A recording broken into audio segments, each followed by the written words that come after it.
परम पूज्य संत शिरोमणि आचार्य श्री 108 विद्यासागर जी महाराज के परम प्रभावक शिष्य अरहम योग प्रणेता परम पूज्य मुनि श्री 108 प्रणम्य सागर जी महाराज एवं परम पूज्य मुनि श्री 108 चंद्र सागर जी महाराज के मंगल आशीष से अरहम जीव दया भारत संस्कारित और मजबूत जैन समाज के निर्माण हेतु आर्थिक रूप से असमर्थ एवं कठिन परिस्थितियों का सामना कर रहे परिवारों के लिए कर रहा है अद्वितीय सेवा कार्य। आप सभी साधर्मी बंधुओं से अनुरोध है कि आप भी गौ ग्रास औषधि निधि कोष, बेटा बेटी शिक्षा निधि कोष, बेटा बेटी चिकित्सा निधि कोष, व्रती ब्रह्मचारी भैया दीदी निधि कोष और रोजी रोटी निधि कोष में 2500 रूपए प्रति माह या 1000 रूपए प्रति माह के साथ जुड़कर जीव दया और साधर्मी सेवा के इस पुनीत कार्य में अवश्य सहयोग करें। दान राशि नीचे दिए गए बैंक डिटेल्स में भेजकर रसीद के लिए 9717857614 पर अवश्य सूचित करें। अकाउंट नेम ओम अरहम सोशल वेलफेयर फाउंडेशन। संपर्क सूत्र 9717857614, 8586984787, 9810843757,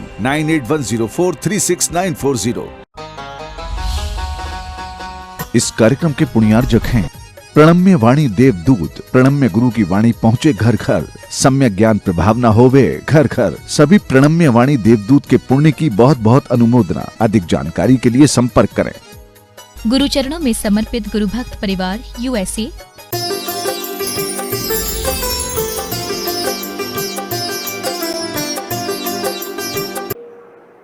चक्की चल रही है, उसमें दाने डाले जा रहे हैं, अनाज डाला जा रहा है, सबका पिसना हो रहा है, सब आटे पिस रहे हैं, सबका आटा बन रहा है, फिर भी कुछ बच जाते हैं। वो बच गए, कौन बच गए? तो जो कीले के पास रहेंगे वो बच गए, और जो कीले से खिसक गए, दूर चले गए, वो पिस गए। कमाल ने जब ये अपने पिताजी से बात कही, और कमाल ने जब अपने पिताजी की बात सुनकर के उत्तर कबीर को दिया, तो कबीरदास कहने लगे, भाई तू तो बड़ा कमाल का आदमी है। तो कबीर की बात सुनकर के कमाल कहने लगा, मैं कमाल का आदमी नहीं हूं, मैं कबीर का आदमी हूं। और तब से उसकी बात ये ऐसी फेमस हुई कि जब भी कोई बात अलग सोच करके करता है तो आदमी कहता है ये कमाल की बात कर रहा है। कमाल की बात माने उस कमाल की तरह बात कर रहा है। ये कमाल की बात जब आपके सामने आती है तब आपको लगता है कि हाँ, दुनिया में कुछ और भी सोचने का तरीका होता है, दुनिया में कुछ और भी जीने का तरीका होता है। सब जी रहे हैं, सोचना यह है कि हम उसमें पिस करके जी रहे हैं या उसमें साबुत रह करके, जिंदा बच करके जी रहे हैं। हमारा प्रोफेशन किस तरीके का है? हम किसी भी तरीके के प्रोफेशन को करते हुए भी हम उससे कितना अटैच्ड हैं, और हमारे सामने जब भी कोई नफा नुकसान होता है तो हमारे दिल और दिमाग पर क्या बर्डन आता है, क्या उसके ऊपर हमारे हिट होती है। ये विचार जब आपके अंदर आएगा तब आपको पता पड़ेगा कि हम किसी चीजों से कितना अटैच होकर के जी रहे हैं। जीना सबको है। इसीलिए मैं कह रहा था, कोई भी सीए होगा, कैशियर होगा, वो हमेशा बिल बनाएगा, दूसरों के बिल बनाएगा। बड़ी बड़ी कंपनियों में खूब सबका इनपुट होता है, आउटपुट होता है, सब उसको वह मार्क करेगा। लेकिन किसी भी कंपनी के मालिक को चाहे कितना ही नफा हो जाए, कितना ही नुकसान हो जाए, सीए के दिमाग पर कोई नफा नुकसान का स्ट्रेस नहीं आता है। क्योंकि उसका काम क्या है?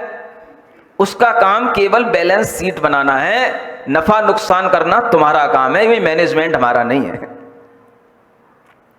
उसे सिर्फ देखना है और दिखाना है। जीने का यही सही तरीका होता है। शायद सीए भी अगर आज ये सीख लें कि हमें इसी तरीके से जीना है। दुनिया में आए हैं, दुनिया की चक्की में पिस ना जाएं। पैसे कमाने की होड़ में भी लोग पिस जाते हैं, रिलेशन बनाने की होड़ में भी लोग पिसते चले जाते हैं, बड़ा आदमी बनने की होड़ में भी लोग पिसते चले जाते हैं। और जब इस तरह से लोग पिसते चले जाते हैं तो वो भूल जाते हैं कि हम यहां पर कोई खेल देखने आए थे, खिलाड़ी बनने आए थे, या फिर हम जिस खेल को देखने आए थे उसी खेल को देखते देखते हम भी उस खेल के चक्कर में पिस गए। अपनी सुरक्षा यात्री स्वयं करें, लिखा रहता ना, वार्निंग मिलती रहती ना, यात्री अपनी सुरक्षा स्वयं करें, अपने सामान की सुरक्षा स्वयं करें। क्या मतलब है? इस दुनिया के खेल में अगर हमें जीवन मिला है, जिंदगी मिली है, तो ये एक खेल है, थोड़ी देर का है, जिसका एक पॉइंट जन्म है और दूसरा पॉइंट मरण है। ये जन्म और मरण के बीच की थोड़ी सी जिंदगी है और इस जिंदगी का थोड़ा सा खेल है। और इस खेल को देखने के लिए अगर हमें ये पता रहे कि भाई देखो, मैं अगर कुछ नहीं भी खेलूंगा तो भी काल तो हमें खिला ही रहा है, हम बड़े अपने आप हो ही रहे हैं, आयु हमारी घटती चली जा रही है और जिंदगी के खेल में हम आगे आगे आगे आगे जन्म से लेकर के हम मृत्यु तक का जो एक पैमाना है, इसमें हम जन्म से हट करके मृत्यु के निकट तक चलते चले जा रहे हैं। और इस बीच में अगर कहीं हम पिस गए तो मृत्यु तक पहुंचने से पहले भी हमारी मृत्यु हो सकती है, जैसे एक्सीडेंट हो जाता है। ये जो मृत्यु हो जाती है, ये बीच में हमारे लिए अकाल में एक्सीडेंट हो जाता है, या हम कभी कभी इतने ज्यादा भीतर से परेशान हो जाते हैं कि सुसाइड भी कर लेते हैं। इन सबके बीच में जो व्यक्ति आते हैं वो वही लोग होते हैं जो उस खेल में पिस गए होते हैं।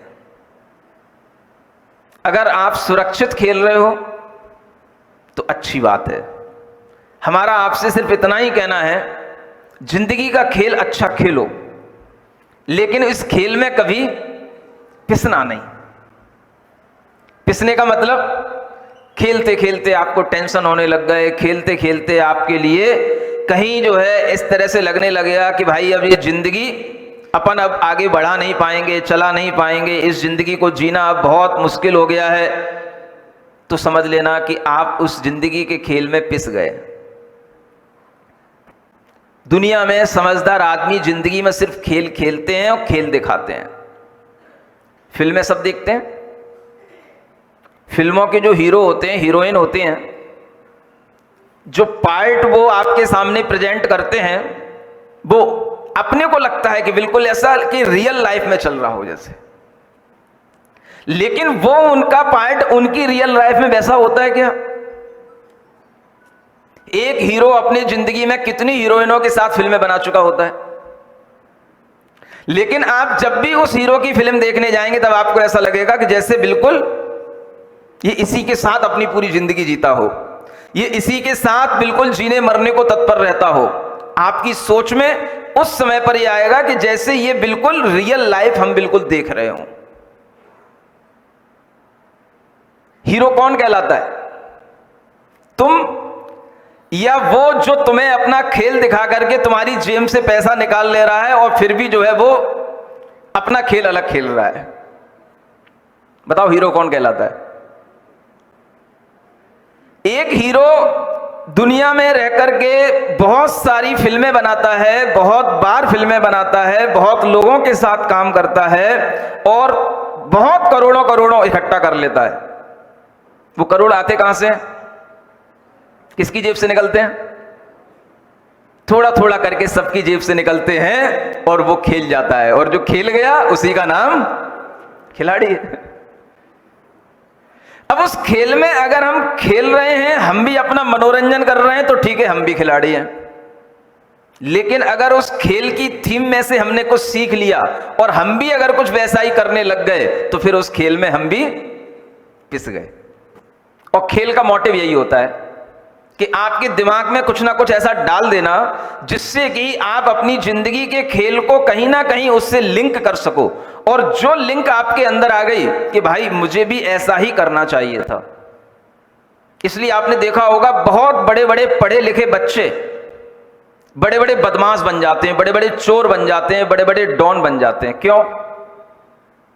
जो खेल उन हीरो ने दिखाए वो उस खेल में फंस गए। उनके दिमाग में भी वो लिंक आ गई कि देखो कैसे चोरी की जाती है, कैसे डकैती डाली जाती है, कैसे लोगों को बेवकूफ बनाया जाता है, ये कहीं ना कहीं से हमें सीखने को मिल जाता है। और जब हम इस तरह के खेलों में फंस जाते हैं तो कई बार जिंदगी पूरी होने से पहले ही पूरी हो जाती है। इस जन्म और मृत्यु के बीच का ये जो खेल है, इस खेल को समझने के लिए ही आपको कभी कभी धर्म गुरुओं के पास उनकी सन्निधि में बैठना चाहिए, सुनना चाहिए। और अगर आपको ये लगने लगे कि यहां पर आने के बाद में हमें कुछ एक अलग तरह का एनवायरनमेंट फील हो रहा है, तो आपको ऐसे एनवायरनमेंट को बार बार अपने माइंड में डालने के लिए इस तरह की संगति करने का मन बनाना चाहिए। जैसा आप देखोगे, जैसा आप सुनोगे, उसी तरह के विचार, उसी तरह के भाव आपके अंदर आएंगे। यहां से जैसे ही आप सड़क पर निकल करके जाओगे, आपको एक अलग तरह का एनवायरनमेंट मिलेगा। और यहां आप बैठे हो, ये अध्यात्म की बात, ये वैराग्य की बात, ये अटैचमेंट से हटने की बात दुनिया में कोई नहीं करेगा। हमें दुनिया में पीसने वाली चीज क्या है? हमारा राग, हमारा जो अटैचमेंट का भाव है वो दुनिया में हमको पीसता है। जिसके अंदर जितना लालच होगा, जिसके अंदर जितना राग होगा, द्वेष होगा, वो उतना ही दुनिया में पिसता चला जाएगा। ऋषि मुनि हमें क्या सिखाते हैं भाई? राग मत करो, द्वेष मत करो। जितने कम से काम चल जाए उतना कम से कम में काम निकाल लो और इस दुनिया से चलते बनो। पिस करके नहीं जाना, इस दुनिया को देखते हुए जाना, सब कुछ देखना, खिलाड़ी बनना, पिक्चर देखना, लेकिन यह मत समझ लेना कि मैं ही वो हीरो हूं जो वो हीरो कर रहा है। ये गलती मत कर बैठना। मनोरंजन अलग चीज है और मन का उसमें बंधन हो जाना, मनोबंधन, ये अलग चीज है। मनोरंजन की चीजों में कभी मनोबंधन नहीं होना चाहिए। लेकिन हर आदमी मनोरंजन करते करते भी अपने मन को उस फिल्म से बांध लेता है, उस हीरो से बांध लेता है, उसके सॉन्ग से बांध लेता है, उसकी स्क्रिप्ट से अपने को बांध लेता है। और जहां बंध गए वहां पर बंधन बढ़ गया। बंद करके जीना नहीं है, मुक्त होकर के जीना है। ये ऋषि मुनि हमें यही सिखा रहे हैं और यही वैराग्य कहलाता है कि राग से बंधन होता है और वैराग्य से मुक्ति होती है। जब कोई आपके सामने वैराग्य की मूर्ति बैठी हो, आपको जरूर थोड़ा मन में आएगा कि ये इस वैराग्य के भाव में कैसे रह लेते हैं। आप लोग भूल गए राजा श्रेणिक, आज कोई बना नहीं। अब पुनः राजा श्रेणिक तो याद करना पड़ेगा। पार्श्वनाथ भगवान तो बीच में से चले गए। कहां पर बैठा है राजा श्रेणिक? यशोधर मुनि महाराज के सामने, जिनके गले में उसने सर्प डाला, जिनके ऊपर उसने बहुत ही क्रूर कुत्तों को जिसके ऊपर छोड़ा, और सब कुछ करने के बाद में उसे लगा कि मुनि महाराज अपने ध्यान से विचलित नहीं हुए। अपनी रानी चेलना के साथ आया, 3 दिन बाद आया और देखा कि मुनि महाराज जस के तस वहीं बैठे हैं, हिले नहीं, डर के भागे नहीं। शरीर का कष्ट उन्होंने सब सह लिया और जब आंख खोली तो जैसा चेलना भक्ति कर रही थी, जैसा चेलना की भक्ति से प्रसन्न हुए, उतना ही राजा श्रेणिक की सामने देख करके उसके लिए भी उतना ही प्रसन्न हो गए। तब राजा श्रेणिक को लगा कि ये जो महात्मा हैं ये कोई और चीज है। हमारी सोच में और इनकी सोच में बहुत अंतर है। हमने बेवजह इनसे दुश्मनी निकाल ली, बेवजह इनको अपना दुश्मन समझ लिया, लेकिन इतनी दुश्मनी सहने के बावजूद भी इनकी आंखों में मेरे लिए उतना ही प्रेम है जितना इनकी भक्ति करने वाली रानी चेलना के लिए। और इस बात से उस राजा श्रेणिक के मन के अंदर उन मुनि महाराज के प्रति एक श्रद्धा का भाव पैदा हुआ। जहां श्रद्धा पैदा होगी तो फिर अपने कृत्य के प्रति पश्चाताप भी होगा। अगर कभी आदमी किसी के साथ में गलत कर जाता है और उसे बाद में पता पड़ता है कि आदमी सही था, हमने गलत कर दिया, तो उस आदमी से भी उसकी श्रद्धा जुड़ेगी और अपने कृत्य के प्रति उसको पश्चाताप भी होगा। जब राजा श्रेणिक को पश्चाताप होने लगा तो वो इतना ज्यादा भीतर से दुखी हो गया, सोचने लग गया कि इस पश्चाताप के माध्यम से अब मैं कैसे आगे अपना सिर उठा करके जीऊं, लोगों को पता पड़ेगा, अगर नहीं भी पता पड़े तो मेरी आत्मा तो कह ही रही है कि मैंने कितना बड़ा कुकृत्य किया। ऐसे पूज्य पुरुषों के लिए मैंने इतना बड़ा उपद्रव खड़ा कर दिया और कहीं इनके उस दरमियान प्राण निकल जाते तो मैं तो कैसे अपने आप को क्षमा कर पाता। कहीं वो कुत्ते इनको नोच नोच डालते तो क्या होता। कहीं उस सर्प के कारण से और इनके लिए हमें 3 दिन बाद भी याद नहीं आता और इनका शरीर पूरा का पूरा घायल हो चुका होता, लहू लुहान हो चुका होता और शरीर से लहू बहने के कारण इनकी मृत्यु हो चुकी होती तो क्या होता। कुछ भी हो सकता था। हमने जो कृत्य किया उस कृत्य की अब हम किस तरीके से इनसे माफी मांगे। राजा श्रेणिक का मन अपने उस दुष्कृत्य के प्रति इतना ज्यादा पश्चाताप से भर गया कि वो ये सोचने लगा कि मैं क्या करूं, अब मेरा बस नहीं चल रहा है। उसका मन यहां तक हो गया कि अपनी तलवार निकाल के अपना सिर काट लूं। ये भाव उसके मन में आ गए। मुनि महाराज सामने बैठे थे और वो कुछ और भी ज्ञानी थे जिसे दिव्य ज्ञानी कहते हैं, अवधि ज्ञानी कहते हैं। दूसरों के मन की बात को जानने वाला भी ज्ञान कभी कभी संत महात्माओं के पास में होता है। और उन्होंने उसके मन की बात जान ली कि ये श्रेणिक पश्चाताप की ग्लानि से भरा हुआ है और ये आत्महत्या करने के भाव में आ रहा है। तो मुनि महाराज अपने आप कहने लगे, श्रेणिक तुम जो सोच रहे हो गलत सोच रहे हो। श्रेणिक फिर चौंका, मैं सोच रहा हूं गलत सोच रहा हूं, आपने पता कैसे कर लिया कि मैं क्या सोच रहा हूं। श्रेणिक तुम जो आत्महत्या का विचार कर रहे हो ये बहुत गलत विचार है, ये बहुत बड़ा पाप है, इस विचार को छोड़ दो।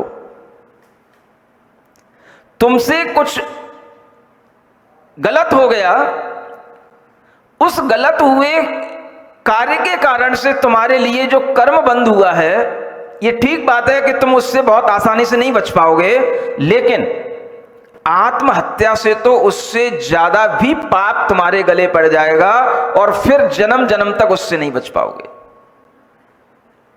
अगर तुमने पाप समझदारी से किया है तो अब पुण्य भी समझदारी से करना सीखो। गलती जितनी समझदारी से की है अच्छाई उतनी ही समझदारी से करना सीखो। श्रेणिक पाप को मिटाने का केवल यही तरीका है, पाप कभी पाप से नहीं मिटता है, पाप हमेशा पुण्य से मिटता है।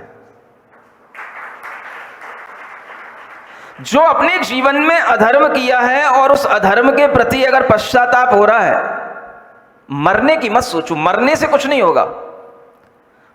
तुम्हारे साथ में वो अधर्म, वो पाप, वो दुष्कृत्य सब कुछ बंध गया है, अगले जन्म में भी तुम्हारे साथ जाएगा।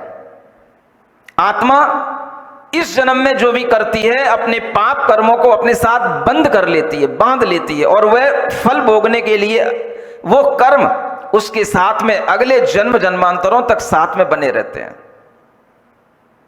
इसलिए किसी के साथ में मिलने पर, किसी के साथ संबंध बनने पर अपने अंदर ऐसे कर्म मत बांध लेना कि फिर हम जन्म जन्मांतर तक उसके दुश्मन बने रहें।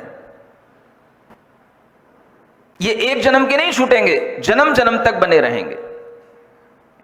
चाहे वो राजनीति हो, चाहे वो क्रिकेट आदि के खेल हो, चाहे वो फिल्म इंडस्ट्री हो, चाहे वो बिजनेस इंडस्ट्री हो, चाहे वो किसी भी तरीके के प्रोफेशन हो, वो सीए के हो या कोई भी और कॉरपोरेट के कोई भी तरीके के काम हो, हर जगह पर लोग आपको मिलेंगे आप किसी के शत्रु बनेंगे, आप किसी के मित्र बनेंगे, लेकिन अगर जिंदगी में पिसना नहीं है तो सिर्फ इतना ध्यान रखना कि जिंदगी में मैं जैसे चुपचाप अकेला आया था, और जब मैं यहां इस दुनिया में आया था तो मेरा ना कोई शत्रु था ना कोई मित्र था। मरने से पहले भी मुझे यही कोशिश करना है कि मरते दम तक भी मेरा ना कोई शत्रु होगा ना कोई मित्र होगा। अगर दुनिया में एक बार तुम यहां से ऐसे साइलेंट होकर के निकल गए तो समझ लेना कि तुम दुनिया से मुक्त हो गए। सुन रहे हो? समझ में आ रही मेरी भाषा? क्या समझना है?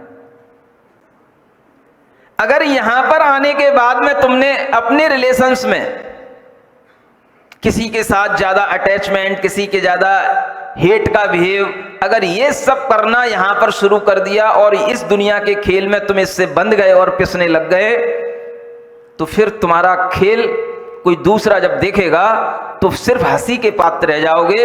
तुम दुनिया में खिलाड़ी बन करके आए थे, सिर्फ खेल देखो और खेल खेलो और निकल जाओ इतनी सफाई से कि तुम्हें देख करके कोई दूसरा हंस ना पाए।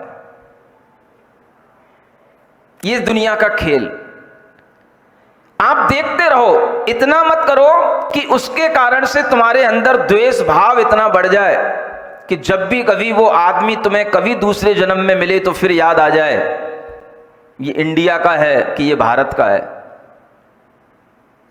समझ आ रहा है? अब देश के दो भाव हो गए, इंडिया भी देश है और भारत भी देश है। देश तो देश है, लेकिन इंडिया कहते ही अब लोगों के दिमाग में क्या आता है? विपक्ष आता है। भारत कहते ही लोगों के दिमाग में क्या आता है? पक्ष आता है। ये भी खेल है एक, इस खेल को भी देखो। लेकिन इस खेल में भी खेलने वाले खिलाड़ी अगर एक दूसरे के प्रति ऐसा कोई भी द्वेष का भाव या दुश्मनी का भाव रख लेंगे तो वो कितने ही बड़े आदमी क्यों ना हो, चाहे वो पीएम क्यों ना हो, चाहे वो भारत के राष्ट्रपति क्यों ना हो, अगर किसी भी खेल में हमने किसी के प्रति द्वेष भाव रख करके कोई खेल खेला तो वो आदमी समझदार नहीं कहलाएगा, चाहे वो प्रधानमंत्री हो चाहे राष्ट्रपति हो। ये धर्म कहता है। धर्म किसी को नहीं छोड़ता है।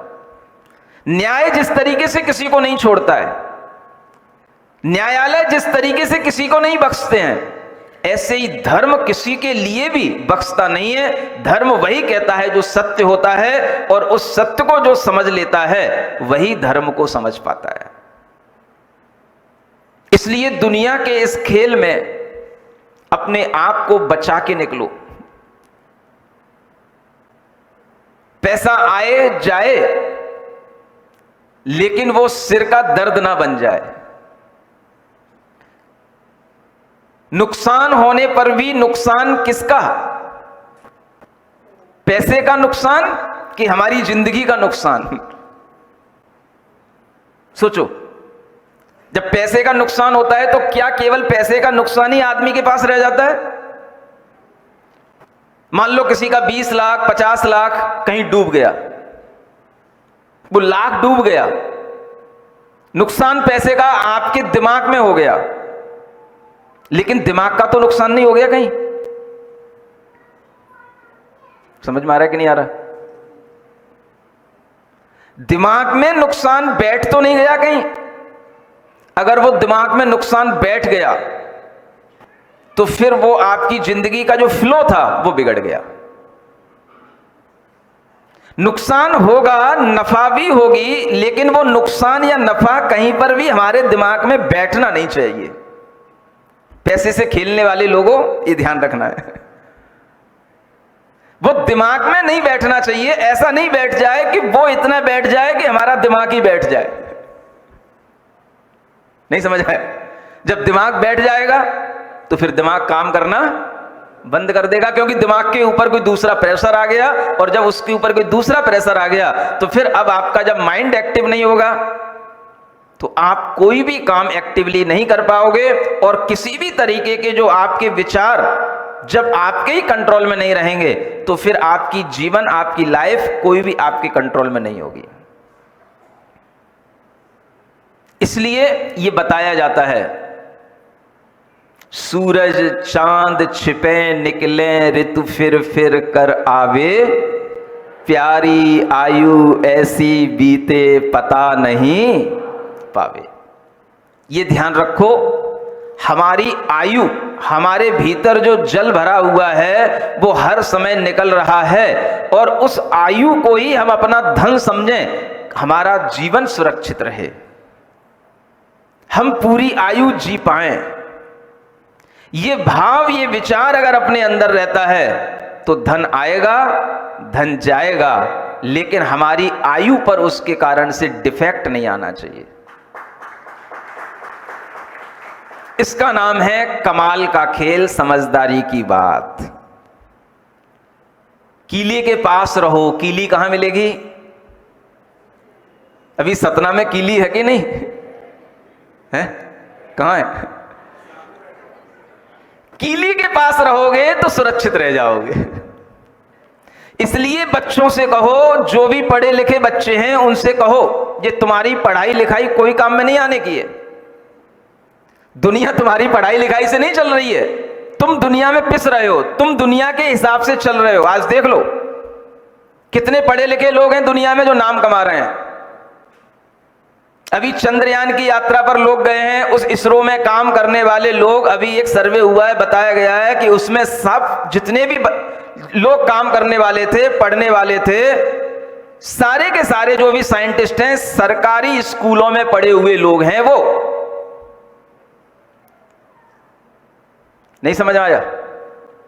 कोई आईआईटी किए हुए लोग नहीं है वहां पर, और चंद्रयान की इतनी बड़ी बात हो गई। तुम कौन सी यूनिवर्सिटी में पढ़ रहे हो? क्या पढ़ रहे हो? तुम सिर्फ पिस रहे हो। पूछो नरेंद्र मोदी से कितना पढ़े हैं।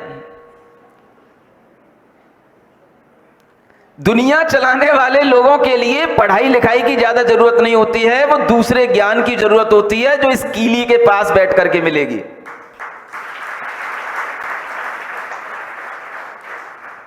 यहां बैठना सिखाओ बच्चों को। अगर यहां वो बैठेंगे तो कुछ ऐसा सीख पाएंगे, नहीं तो हमारे एग्जाम चल रहे हैं, इसी टाइम पर हमारे टेस्ट आ गए हैं, अब वो 10 लक्षण के 10 दिनों में हम 10 दिन तो बिना मोबाइल के रह ही नहीं सकते हैं, हमें होमवर्क भी करना होता है। ये 10 दिन अगर नहीं भी पढ़ोगे तो बुद्धू नहीं हो जाओगे, लेकिन अगर 10 दिन इस 10 लक्षण में धर्म की कीले के पास आकर के नहीं बैठे तो मैं कह सकता हूं तुम जिंदगी भर बुद्धू ही बने रहोगे।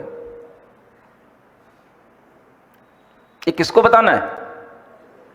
बोलो बोलो, कौन बोलेगा? मैं बोलने जाऊंगा उनसे, कौन बोलेगा? तुम्हें सिखाना पड़ेगा। यहां से सीख के जाओ और फिर उनको सिखाओ। ये सोच करके चलो कि जैसे 10 दिन मेरी जिंदगी में थे ही नहीं। हमें वो काम सीखना है, वो भाव सीखना है, वो ज्ञान सीखना है जिससे हमारी जिंदगी चलती है, और ऐसी चीजें सीखने के लिए ही ये अवसर आया करते हैं। ये सब आपको बिल्कुल सहज मिल रहा है, लेकिन चक्की खरीदना अपने आप में बहुत बड़ा काम होता है। चक्की चलाने वाला नहीं समझ आ रहा है? घर घर में चक्की नहीं लगी होती थी, मोहल्ले में एक चक्की हुआ करती थी। घर घर में चक्की होती, वो दूसरी होती, वो केवल अपने काम के लिए ही होती। लेकिन जिनको वो चक्की भी खरीदने की हिम्मत ना हो तो फिर क्या करें? आटा तो चाहिए ही ना, रोटी तो बनानी ही है, कहां से पिसा करके लाएं? तो अगर एक कोई चक्की लगा लेता था मोहल्ले में या पूरे गांव में या नगर में तो कहलाता था चक्की वाला, बहुत बड़ा आदमी समझा जाता था उस समय, उस टाइम पर। इसके यहां चक्की लगी, चक्की चलती है इसकी, बड़ा आदमी कहलाता था। बताओ होता था कि नहीं? समझ आ रहा है? चक्की चलाना, चक्की लगाना अपने आप में बहुत बड़ी बात है। बड़े पुण्य से आपको चक्की मिली है। समझ आ रहा है? और उस चक्की के 2 पार्ट भी आपको मिले हैं। समझ आ रहा है? और उन 2 पार्टों के बीच में जो कीली लगी हुई है, समझ आ रहा है? वो कीली के अगर निकट रहोगे और निकट बैठे रहोगे तो दुनिया की तमाम आपदाओं से बचे रह जाओगे, और अगर उस कीली को छोड़ दिया तो पिस जाओगे। इसलिए धर्म की कीली के पास में बैठना जरूरी हो जाता है, सत्संगति करना जरूरी हो जाता है। दिमाग में भरी हुई गंदगी को निकालने के लिए हमें स्वच्छ विचारों से इस दिमाग को भरना जरूरी हो जाता है, और पवित्रता अगर आती है तो हमेशा धर्म की शरण में रहने से ही आती है। इसलिए यहां कहा जा रहा है ये दुनिया चलती रहेगी, सूरज चांद हमेशा घूमते रहेंगे, चाहे तुम रहो या ना रहो, दिन रात होते रहेंगे, चाहे तुम यहां हो या ना हो। लेकिन जो तुम्हारी आयु गल रही है, वो जो एक बार निकल गई है, वो दोबारा तुमको प्राप्त नहीं होगी। इसलिए जितनी आयु बची है उसमें कुछ अच्छे काम कर लो, कुछ अच्छे विचार कर लो, कुछ अच्छा अपनी आत्मा का एक लक्ष्य बना लो कि हमें मरने के बाद भी एक जीवन जीना है। उस जीवन में हमारे अंदर से ही चीजें बाहर निकलेंगी, तो हमने इस जीवन में अपने अंदर क्या रखा है और क्या हमें रखना चाहिए, इसकी भी एक बैलेंस शीट बना लो। क्यों भाई लोग, समझ आ रहा है ना? नहीं बनानी चाहिए बैलेंस शीट? एक खाका तैयार तो करना ही चाहिए ना। जीवन में क्या हमने अच्छा किया है, क्या हम अच्छा कर सकते हैं, क्या हमें अच्छा करना चाहिए, ये 3 पॉइंटों का एक खाका, एक बैलेंस शीट अपनी life time life balance sheet अपनी जरूर बनानी चाहिए। समझदारी इसी में है, नहीं तो दुनिया की बैलेंस शीट बनाते बनाते हम अपने ही बैलेंस को खाली रखे रहे तो कोई मतलब नहीं। इसलिए आपके बड़े पुण्य है, बड़ा अच्छा संयोग है जो आप ऐसी स्थान पर आ गए जहां पर आपके लिए एक विचार मिला कि कम से कम हमें अपनी लाइफ को बैलेंस करने के लिए भी एक बैलेंस शीट बनानी चाहिए। अब आप बनाओ या ना बनाओ आपके हाथ में है। अगर बनानी हो, कोई दिक्कत आ रही हो, तो हेल्प करने के लिए I am always ready.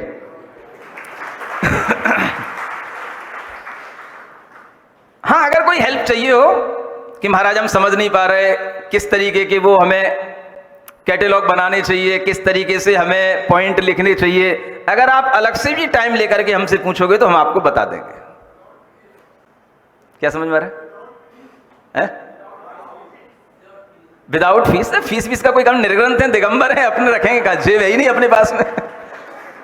Fees की जरूरत तो जेब वालों को पड़ती ना, जेब तो अपने पास है ही नहीं, तो फीस कहाँ रखेंगे? ये तो दुनिया के लिए दिया हुआ जाने वाला एक सामान्य सबके लिए हितकारी ज्ञान है, जिसमें किसी को किसी फीस की जरूरत नहीं है। अरे भाई, तुम्हारी सबसे बड़ी फीस तो यही है कि तुमने इतना बड़ा कोई पुण्य किया होगा जो तुम इस स्थान पर आकर के बैठे हो, सुन रहे हो, यही सबसे बड़ी फीस है तुम्हारी। ये कम बड़ी फीस है? फील तो करो इसको, कितनी बड़ी फीस देकर के हम यहां बैठे हैं। 1 घंटा आपने निकाला, इस 1 घंटे में आप कितनी हेरा फेरी कर लेते, कितने आप अपने काम कर लेते, लेकिन वो सब छोड़ करके आप 1 घंटा यहां बैठे हो, सुन रहे हो, ये भी तो फीस ही दे रहे हो। समझदारी की बात है, हम समझ रहे हैं कि हम आपसे फीस ले रहे हैं। मनी ही मनी नहीं होती है, time is also money. Time भी तो मनी होती है, और जो ये समझता है कि टाइम इज मनी, वो समझता है life is much more important than money. जो ये जानता है कि टाइम मनी है, तो उसे समझ में आता है कि धन से भी बढ़कर के लाइफ में कुछ और इंपॉर्टेंट चीज है। और यही समझदारी जब हमारे अंदर आ जाती है, तब हमारा मन अपने आप धर्म में, प्रभु की भक्ति में, गुरुओं की बातों में जब लगने लग जाता है, तो फिर आनंद भीतर से आने लग जाता है। और जब आनंद आता है तो फिर मन क्या कहता है? बस शुरू हो गए। ओम अरहम, ओम अरहम, ओम अरहम बोल, ओम अरहम, ओम अरहम, ओम अरहम बोल। सब सभी कार्य की सिद्धि से तू पहले इसको बोल। सभी कार्य की सिद्धि से तू पहले इसको बोल। चलते फिरते भी तू गाले, भोजन से पहले तू ध्याले। चलते फिरते भी तू गाले, चलते फिरते भी तू गाले। सोने से पहले जग करके, सोने से पहले जग करके मन को इसका नाद सुना ले। मन को इसका शुद्ध बुद्ध अविरुद्ध मंत्र से तू अपना मुख खोल। ओम अरहम, ओम अरहम। सभी कार्य की सिद्धि से तू पहले इसको बोल।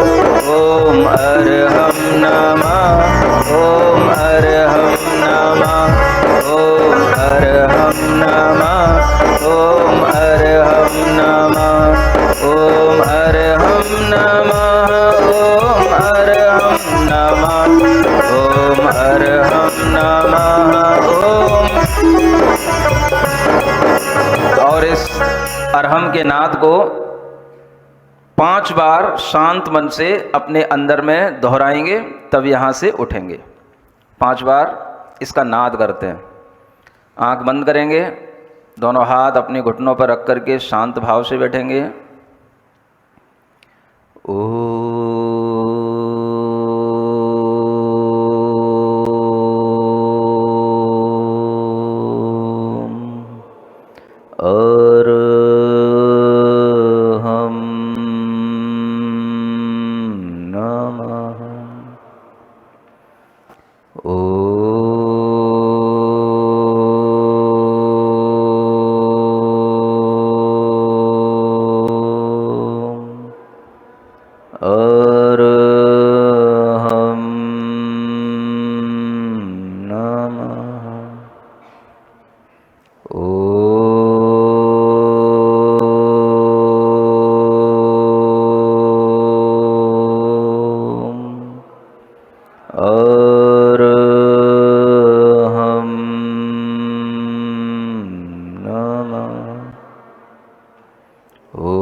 अपनी हथेलियाँ घिसिए, आँखों पर रखिए। ओम अरहम परम शांति। ओम अरहम परम शांति। ओम अरहम परम शांति।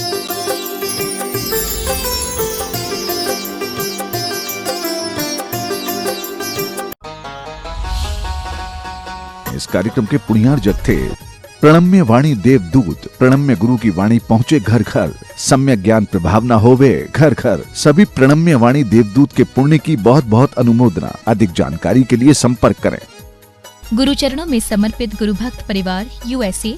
परम पूज्य संत शिरोमणि आचार्य श्री 108 विद्यासागर जी महाराज के परम प्रभावक शिष्य अरहम योग प्रणेता परम पूज्य मुनि श्री 108 प्रणम्य सागर जी महाराज एवं परम पूज्य मुनि श्री 108 चंद्र सागर जी महाराज के मंगल आशीष से अरहम जीव दया भारत संस्कारित और मजबूत जैन समाज के निर्माण हेतु आर्थिक रूप से असमर्थ एवं कठिन परिस्थितियों का सामना कर रहे परिवारों के लिए कर रहा है अद्वितीय सेवा कार्य। आप सभी साधर्मी बंधुओं से अनुरोध है कि आप भी गौ ग्रास औषधि निधि कोष, बेटा बेटी शिक्षा निधि कोष, बेटा बेटी चिकित्सा निधि कोष, व्रती ब्रह्मचारी भैया दीदी निधि कोष और रोजी रोटी निधि कोष में 2500 रूपए प्रति माह या 1000 रूपए प्रति माह के साथ जुड़कर जीव दया और साधर्मी सेवा के इस पुनीत कार्य में अवश्य सहयोग करें। दान राशि नीचे दिए गए बैंक डिटेल्स में भेजकर रसीद के लिए 9717857614 पर अवश्य सूचित करें। अकाउंट नेम ओम अरहम सोशल वेलफेयर फाउंडेशन। संपर्क सूत्र 9717857614, 8586984787, 9810843757, 9810436940। जिनवाणी, सुख शांति समृद्धि।